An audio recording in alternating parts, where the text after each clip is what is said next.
Hi. Hello. Welcome, everyone. Today's episode of BMA NMWA is about youth. This fleeting lived experience is considered, captured, and codified by artists Sharon Lockhart and Ronnie Matar. Their images reveal complexities of this transitionary period of human development. The abandon, awareness, self-consciousness, self-determination, innocence, and sophistication. Hi, I'm Addie Gayoso, and I'm from the National Museum of Women in the Arts. And I'm Veronica Betancourt from the Baltimore Museum of Women in the Arts. And as always, we are extremely live. So thank you for joining us. Today, we are discussing the work of Sharon Lockhart. I'm excited to share that she has an upcoming exhibition at the BMA that will open March 28th. And that's in conjunction with our next round of 2020 Vision. The show is called Sharon Lockhart, Perilous Life. And for those of you who are joining us maybe for the first time, 2020 Vision is a BMA initiative that highlights the work of women identified artists, both in our exhibitions and our acquisitions. And Lockhart is an artist whose work we're really focusing on very tightly in the show, particularly around her work in Poland with youth, and especially with a young woman named Milena. That's awesome. And then we're also going to be welcoming a live guest. She is a Lebanese, Palestinian, and American photographer, Rania Matar. We're excited to have her later on in today's episode.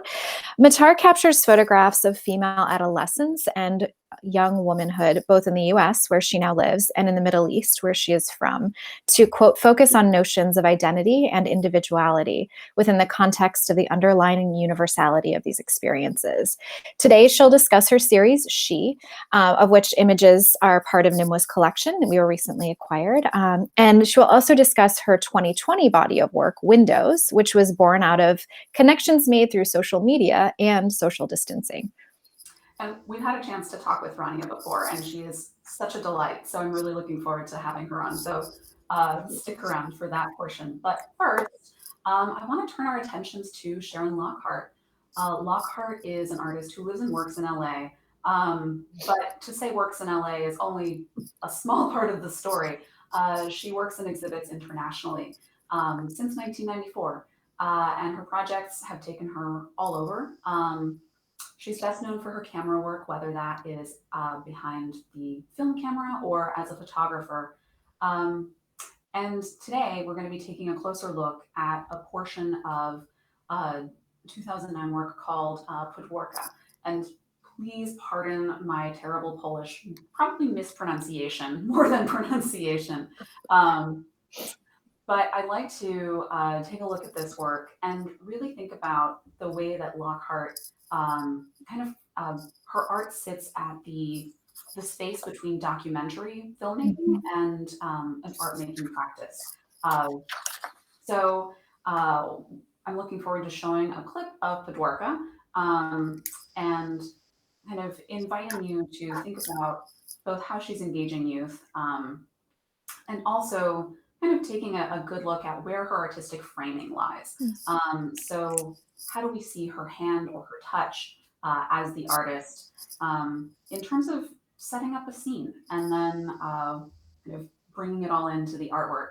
So, with the magic of live streaming, we're going to be moving a lot of screens around and then coming back to talk about the video clip. And another note is you might want to turn your sound up if you can. We tested it ahead of time. You can hear it, but it's kind of a more of an ambient audio in this video. So, don't worry, you're not missing any critical dialogue if you're thinking about it that way. All right, so let's bring up Podwórka.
so that was just a small bit of a 31-minute film by Sharon Mm. Lockhart called Podborka. And it's set in Lodz in Poland.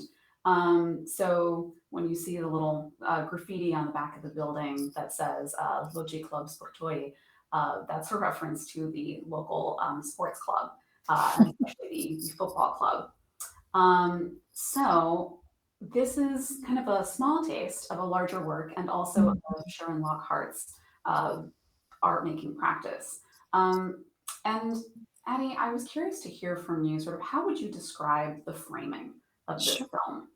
Yeah, I think I have to say that the Women's Museum owns several of Lockhart's photographic works, and what I find really interesting about her practice is that her films feel very photographic in a way. There's sort of this stillness about the camera; it's unmoving, and it's framed sort of perfectly.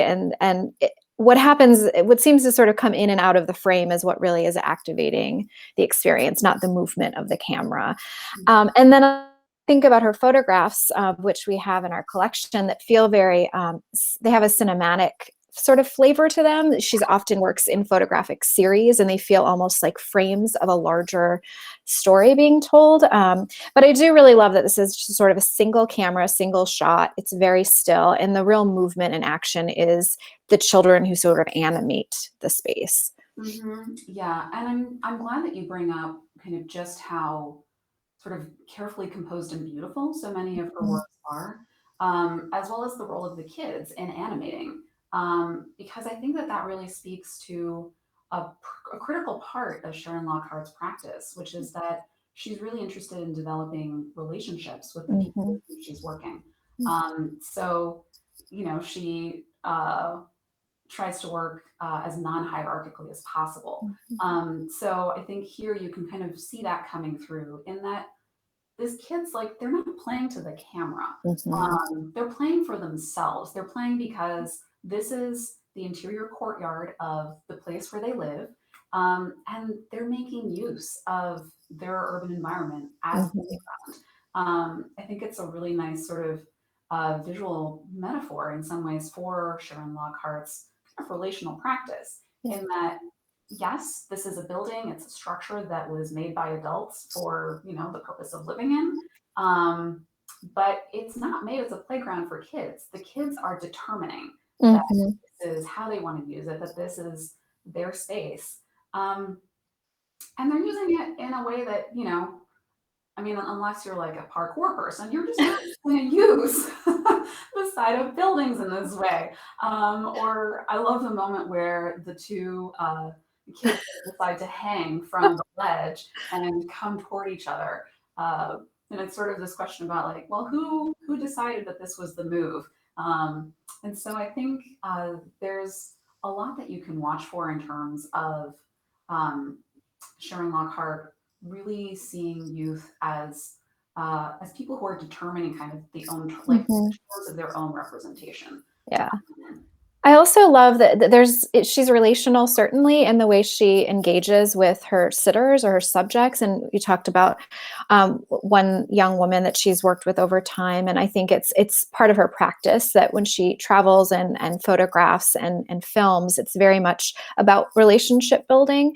But I also think what's cool about this particular film is we're also seeing that other relationship, the relationship of two young boys who are playing together and engaging with one another, and the relationship between these boys and that physical environment, and then the relationship between nature and that environment, and how they sort of all intersect in interesting ways. I also, when I was watching this on my own to prepare for this, I love the part in which the dog sort of comes into the frame, and there's a moment that the dog is so still. Is this a photograph or is this a film? So there's this really interesting play on relationships between the figures in this work, but also within sort of how they interact with the environment.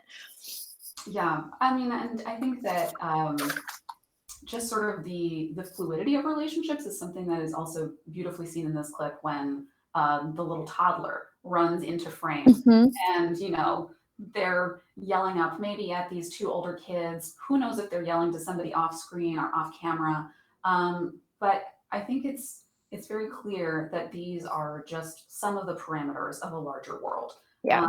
And I think that, you know, the framing or the composition of this particular clip of Patwarka is very clear in Mhm. that way, that this is a moment, but it's a moment that Lockhart, I think, is really deliberate to make us pause, Mhm. and make us pay closer attention to things that might otherwise be kind of unremarkable or everyday, you know? Yeah, and that actually makes me think a little bit too about the images, the photographic series in our collection. We have two, and I will say that Lockhart's titles for her photographic series are quite long and descriptive, and I think that really sort of, in some ways, addresses her approach as almost sort of an anthropological view of the world and her subjects. That sort of she's engaging with them, but she's also trying to acknowledge really who they are. And so I always sort of shorthand talk about our photographic series as Marita Consacao. And this particular series is a series of 10 images, but they could be the same image. I mean, they're so similar. It's the same figure. It's the same sort of pose in each image. And this woman who she's photographing is actually sort of revealing or holding up, offering a different Brazilian fruit in each image. Everything else pretty much remains exactly the same, but the fruit is different each time. So there's, again, this feeling of sort of stillness and also activity at the same time. And then we have another great series about manioc production in Brazil. Again, both of these series were taken in 1999. And she's showing a family unit really standing in front of a trough and processing cassava and the hard work that that entails. And she's captured a moment where they each sort of turn towards the camera. And in that image, we see this generational sort of display of this family, which is really beautiful. But again, it's sort of the still moment, but the suggestion of activity at the same time. Yeah, and I like that you brought in the term anthropologicalism Mm-hmm. because I think this is a place where Sharon Lockhart is being really intentional, Mm-hmm. in that I think it's very sort of easy to look at it as just anthropological, Mm-hmm. but I think because, at least in my view, anthropology often talks about types, and about sort of getting at the like bigger human structures or ways of abstractly understanding experience. But for Lockhart, the specificity of Mm-hmm. the people who are in these photographs or who are in these Absolutely. films is just absolutely critical. And the Manioc production series actually is interesting because it's every person is named in the title of each individual image. I think she's honoring the people that she knows, and she's getting, she's developing these relationships within the process of taking these images. So it's not about sort of a quick take. It's really about understanding the people that she's getting to know. And I think that that's kind of a nice sort of transition, right, as we think about our next artist, our visitor, Rania Matar, who's really very much about creating those relationships and developing that connection with the folks that she photographs.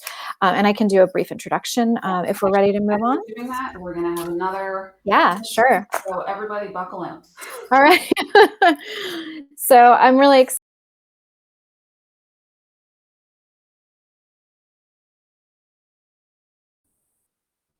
So I just want to briefly say that Rania Matar's photographic series include A Girl in Her Room, hi Rania, Women Hi. Coming of Age, Becoming, and She, and they have been exhibited and published internationally. Rania's careful compositions of girls and young women across the world speak to universal experiences of growing up. Even if their settings are as distinctive as a windswept beach in Miami, the hauntingly beautiful ruins of structures damaged by civil war in Lebanon, or the tangled roots of a banyan tree in Cairo.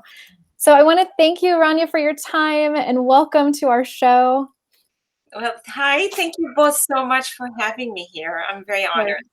It's great. We are so excited to have Rania, and I want to let everyone know that please ask your questions as we go along during our show. Rania is an extremely busy person, and she's going to be heading off in about half an hour to teach her one of her courses. So, Rania, why don't we get started? These images that we're first showing that Veronica will sort of be cycling through as we talk are from a series that you created called She.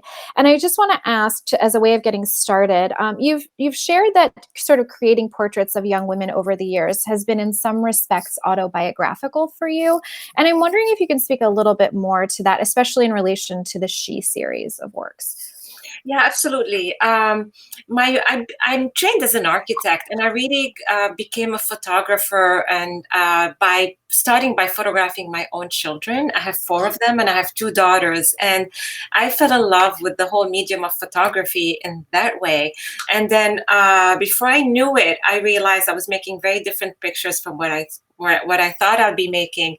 And then after September 11, I started wanting to tell a different story from the Middle East. So I went back and forth to Lebanon a lot to make different work. So this is the background story. Before I knew it, I realized I was fascinated with womanhood, with motherhood, and with growing up. And I wasn't an architect anymore.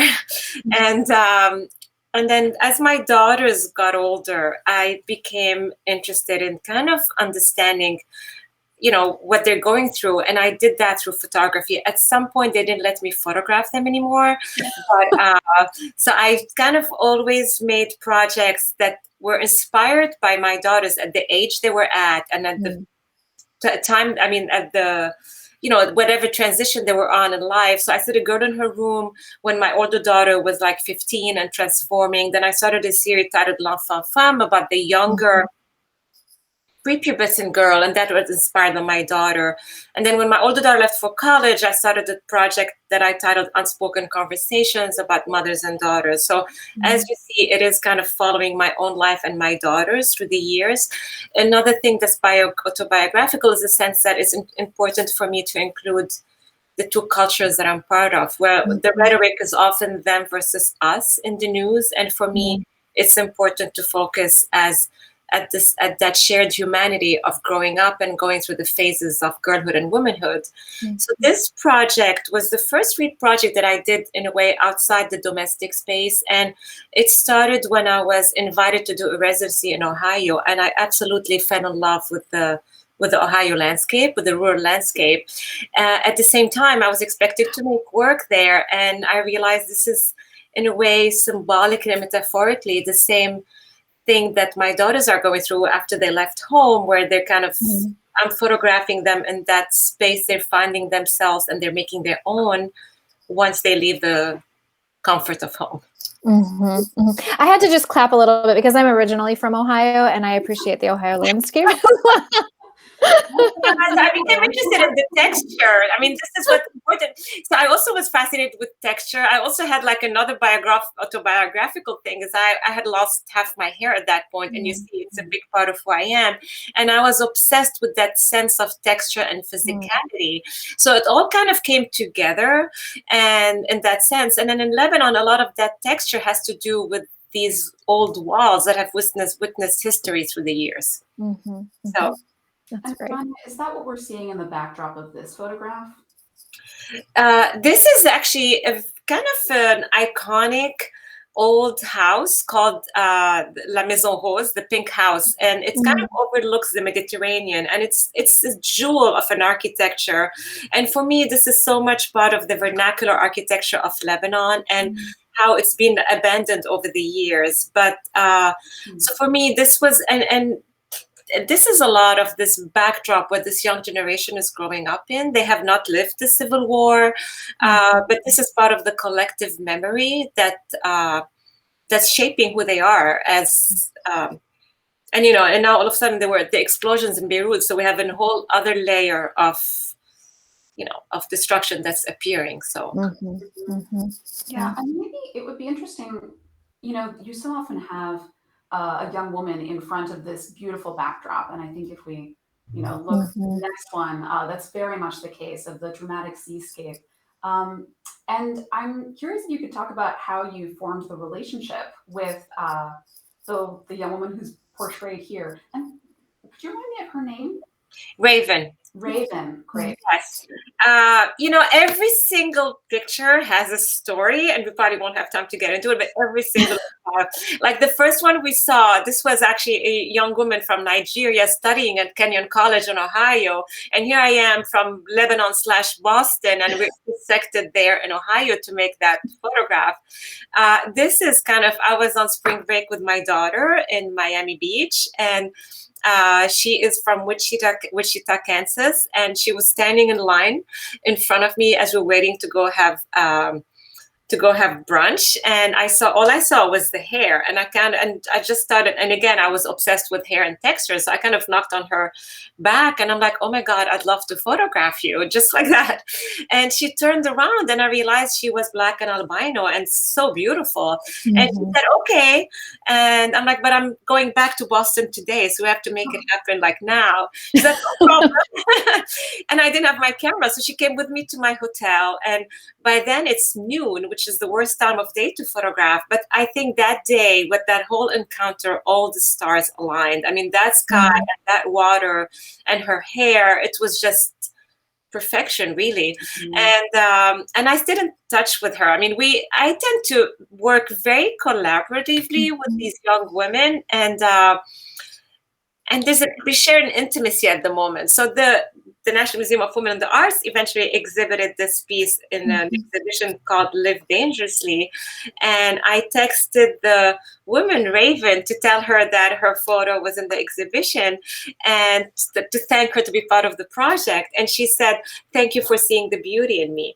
So for me, that meant the world. And she ended up actually flying to DC to go see her picture and was welcomed like a queen, as you could probably attest to that, Addie. I wasn't there, unfortunately, but yeah, it was amazing. When I unfortunately didn't meet Raven, but I'm so glad that you shared this image with us, because it gives us a sense of sort of the scale of your photographs, which are quite large and really beautiful. And this is absolutely one of my favorite images in the series, and there are many, but this is a stunning photograph of Raven. And I think, it's just beautiful to see that you talk about texture as being so important to you. And to me, there's like, this is just like, it's beautiful in terms of the textures that you've created in your imagery. And I do want to talk a little bit. I know that you talk about sort of collaboration being so important, Rania, in your work. And I want to talk a little bit about another sitter or subject, and her name is Samira. Is that right? And I wanted you to talk a little bit more about her, because that story is really compelling, I think. You know what? Samira is the one after, yes, but that one has a good story too. A lot. Yeah, this is Samira. Samira is a young woman. I started photographing really early on when I was just still doing black and white work, more kind of in a documentary style. And I photographed the Palestinian refugee camps in Lebanon. And I photographed her when she was 5 years old with her family. And, eventually there's a lot of non-governmental organizations that connected me with a few families in the camps. But that family specifically, I just adored. I mean, there was something that happened with, especially that little girl at that point. So I stayed in touch with her over the years, and I photographed her. I make a point to see her and photograph her every single time I'm in Lebanon. This became our story, she likes the whole process as well. So this is the first time I photographed her outside the refugee camp, and she actually asked me, do you mind if we make pictures outside the camp? And I thought it was a fantastic idea. So I picked her up and we went by the water and did this. And right now I have a show at the Minneapolis Institute of Art, where the curator, Casey Riley, was looking at all my work. She wanted to include a little bit of all my work. And she said, oh, Samira, that young woman appears on all your projects. So the exhibition just became about pictures of Samira from when she was 5 till that picture when she's 20. She was 20 here. And I re-photograph her, and I think you have one in your little sequence here at the end. Yeah, I think it's at the end towards the after we with the windows. Yeah, absolutely. That's the next one. Yeah. But actually, kind of staying on Samira for a moment, I think it's really interesting to think about how at a certain point your daughter said, like, we're not your subjects anymore. And yet Samira sort of steps in and maybe casts herself as this, the thread that connects all of your work. Which I think is really beautiful. And I mean, I'm, not that I'm pitching the exhibition, but I think it'd be interesting to see sort of Sharon Lockhart's works about Milena alongside your works about Samira, and sort of seeing this trajectory of just a relationship growing, and young women sort of growing as artists alongside their artist mentors. And Well, thank you. That's beautiful to say. And please pitch the exhibition. But no, she's somebody I got pretty fond of. I eventually introduced her to my daughters, and now they're in touch on WhatsApp and Snapchat and Instagram or whatever it is. And I mean, my daughters, in a way, it's too close. I mean, but I see every single woman I photographed, I see my daughters in them. I mean, that for me is part of the process with it, you know. And my daughters are involved in the sense that they love to help me edit the work and look at the work. But at some point they, it's, you know, there's something I'm building with these young women that comes, that we're discovering each other in a way. And my daughters won't give me the time of day. Too familiar, maybe. Yeah.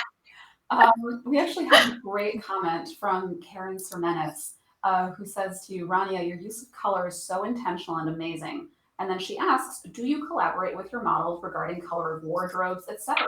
So how does it all come together? I collaborate with them on many levels. Often we're meeting in a spot and I might ask them to bring a bunch of things and we just play with it. These are just regular women. I mean, they're not models. So, I mean, it's, you know, but I tell them, bring stuff you're comfortable with. I tell them, I want this to feel like you're comfortable and actually the exhibition Live Dangerously made me run with that whole aspect of taking risks and climbing up things and enjoying the process of it. And so I want them to not come like dressed for an evening event, but to be really comfortable. So, and sometimes I don't know where we're going. I follow their leads a little bit, and it evolves organically. But I might ask them to bring a few options. That picture you just put on again was serendipity, and I don't know how much time. I'll tell you quickly about that story. I stopped her on the street as well. Her name is Sierra, and I stopped her on the street, and it was like February, and she was in North Carolina when my daughter went to college at Winston-Salem. And I said, oh my God, I'd love to photograph you. And we made an appointment to meet the next morning. And she stood me up. She never showed up. And I was so upset. I have never been stood up before. That was And so I left and went home. And then, I mean, spend the day with my daughter, which maybe I should not have done it because I was there to visit my daughter anyway. But, and when I went back a few months later, I believe it was June or something, I'm like, you know what, I'm going to give her the benefit of the doubt. And I texted her and she's like, yeah, absolutely. Sorry, last time when my dog was sick and I had to take him to the vet or whatever. So I'm like, okay, let's make it happen. And I went expecting again, she's not going to show up. But the best thing that happened is that she didn't show up the first time because this was almost our meeting point. And all I could see, I'm like, the pink hair and the flowers. And I'm like, sometimes things are meant to be. So I'm actually grateful that she never showed up the first time because it would have been a very different picture. It could have been great, but it would have been very different. Yeah, I think Sorry, I was going to say, I just really love the serendipity, that idea of serendipity in your work, not only in like who you meet and when, you know, where you choose to photograph them, but also that there are sort of unexpected moments in that process. And it made me think a little bit of Lockhart, just setting this camera in this space and sort of allowing the world to sort of unfold in front of it. There are so many beautiful images in this series, and I know that it's been published as a book. Is that right, Rania? The She series. Now, actually, I'm working on it, and I just cleaned up my studio before going in. I've been making match prints, and they were spread out all over the place. So it's getting published by Radius, and one of the writers is actually Oreen Zahra from the National Museum of Women in the Arts. Yeah, I'm so excited. Congratulations on that publication. And before, I know our time is precious, and I want to share about serendipity. Oh yeah, the other writer is from Baltimore, and his name was Mark Alice Durant. This was absolute luck. So just to add to the serendipitous part of the story here. Absolutely. No, that's fine. I want to make sure we leave a little bit of time, and I want to, because I would love to share your next series, which isn't explicitly about youth, but I think it's about sort of a particular moment in time that we're experiencing as a world. And so I wanted to share a couple of the images from your Windows series, and I want to ask the question: what creative challenges and opportunities did the pandemic offer, and then how has your work evolved over the last year? And as you think about that, I'm going to do another round of... Actually, you know what? There were a couple of images at the end of that round that showed the sense of the windows inside and out. So at the beginning of the pandemic, I started editing work for my book. I was very honored to receive a Guggenheim for this project. And my youngest son went to college. So all of a sudden, I'm an empty nester with a Guggenheim in hand. So I got to travel and make a lot of work. And at the beginning of the pandemic, I welcomed that time. So I kind of started printing and editing my images, and I realized how many, like this one, where I had the sense of window and inside and outside. And then I was observing my neighbor across my yard and hers, and she was always, I had 6 young adults at the house. So I was always in the kitchen, and I would see her and her kitchen, and I thought, oh my God, that should be a project. So now you could switch. And now I'm going to do the big switch. So again, the work maybe it's not as much about youth and womanhood, but it's autobiographical in the sense that it's part of my story in a way, part of all our story, that we're stuck at home, and I don't know, everything disappeared. Can you guys hear me?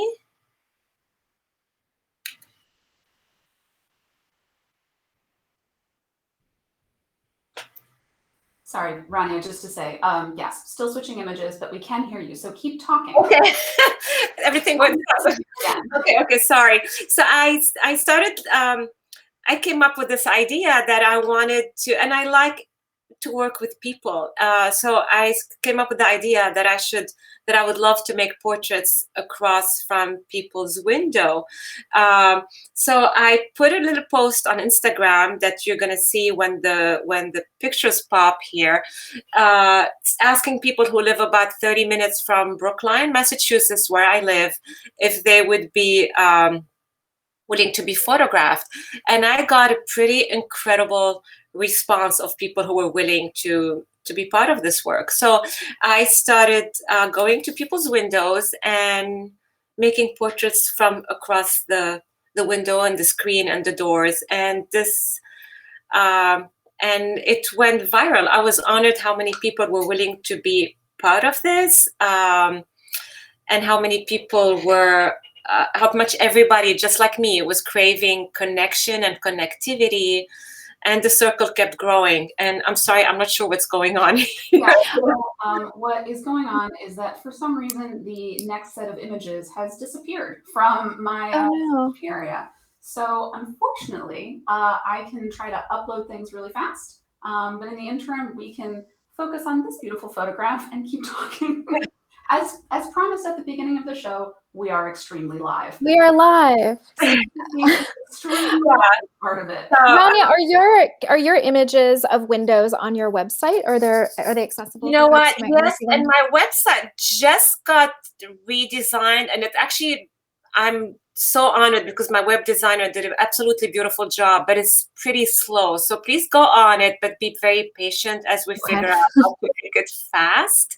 Again, another computer problem, right? Yeah, I mean, we're all just trying to do the best we can with what we have, right? So I'll say a little bit about the windows then. I mean, people, people, you can see on my website, I call it on either side of the window. And this work is actually now part of a solo exhibition at the Cornell Fine Arts Museum at Rollins College. And it started, there was a sense of the heaviness of the day where I would go and people were wearing their pajamas. But I realized quickly that people were not in a rush. Everybody had time, which was fantastic. So every encounter turned into a photo shoot in a way. It wasn't a rushed process. Yeah. And as time went by, people started dressing up for the event, for the pictures, and there was this performance that evolved a little bit.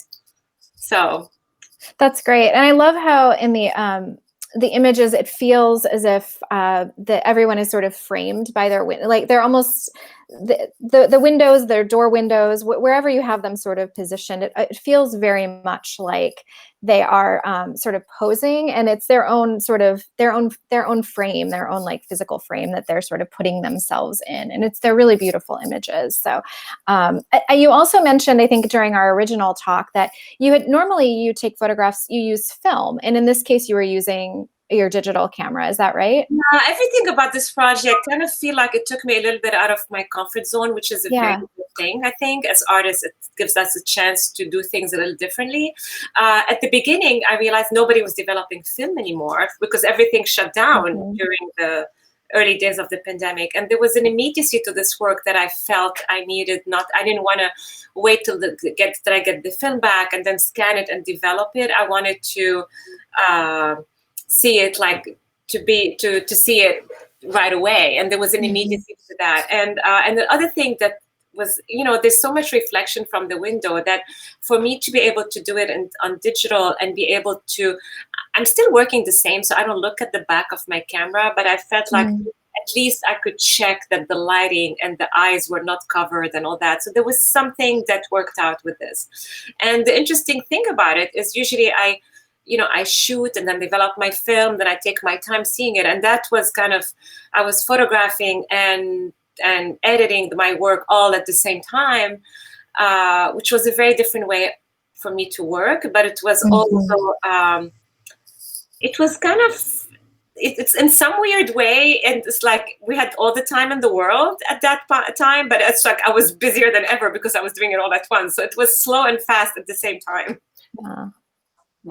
Yeah, that's awesome.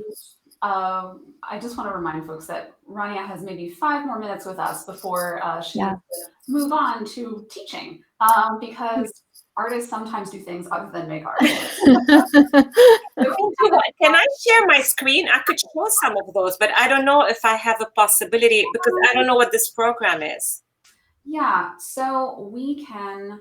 if it's too complicated, we don't have to. Yeah, I guess one thing that some folks have done is they've gone to your website. So for those of you who are not on RaniaMatar.com, that is a place where you can go to see more of the pictures from windows. And we actually have a question for you, Rania. Okay. So Nahid Bustani says, captivating photos and stories. Are the texts in the book She by Oren and Mark based on the same stories, or rather are they freely crafted towards the theme of She? It's a very good question. And the texts are kind of they're very different. I met Oren and Mark in different circumstances. I mean, Oren was a curator for the exhibition at the National Museum of the Art, the Women of the Art. So she very much approached it as a curator within the history of art and photography, and how my work fits in with that. But also she has the same, hyphenated kind of identity in a way, because she's from 2 different cultures, just like I am. So she could relate to work in that sense. And I love that she spoke about the work, but also about the sense of identity. And Mark, I met him because he had reviewed a work of mine that was actually exhibited in Baltimore at C. Grimaldi's gallery. And the review was so beautiful, and we became friends since. And so his essay is more like a profile piece, but then he has a lot of the anecdotes that I mean, like he talks specifically about, I think both of them speak about Samira, for instance. So yeah, I think, often when I get a photo book, I don't read the text, but please read the text because they're beautiful. I mean, I cried when I read both of them. They were beautiful. So. That's great. Well, I do want to thank you for joining us, Rania. It has been such a pleasure to talk with you. And I'm sorry that Windows didn't show up, but everybody just know that this is only a small sliver of a much larger and beautiful body of work.